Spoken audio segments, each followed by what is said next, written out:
क्या आप जानते हैं कि ऑस्ट्रेलिया के जंगलात में एक शिकारी इंसानों का शिकार करता था? इवान मिलात ने 90 की दहाई में 7 नौजवान सियाहों को बेरहमी से कत्ल किया। ये सब सिडनी के जनूब में बेलांगलो स्टेट फॉरेस्ट के घने जंगल में हुआ। मिलात सड़क बनाने का काम करता था, इसलिए उसे जंगल का हर कोना मालूम था। वो ऐसी जगहें चिंता था जहां लाशें बरसों तक छपी रहीं। इसके शिकार बीन अक़वामी सियाह थे जो तन्हा सफर कर रहे थे। जब लाशें मिलें तो हालत बहुत खौफनाक थी।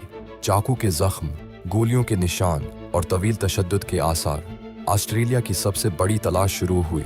सैकड़ों पुलिस वाले, हजारों गवाहों से पूछगछ। 1994 में मिलात गिरफ्तार हुआ। इसके पास फौजी हथियार थे और वो इंसानों को जानवरों की तरह शिकार करता था। इस केस ने ऑस्ट्रेलिया की सियाहत को तबाह कर दिया और जंगली इलाकों में सफर के कवानीन हमेशा के लिए बदल दिए।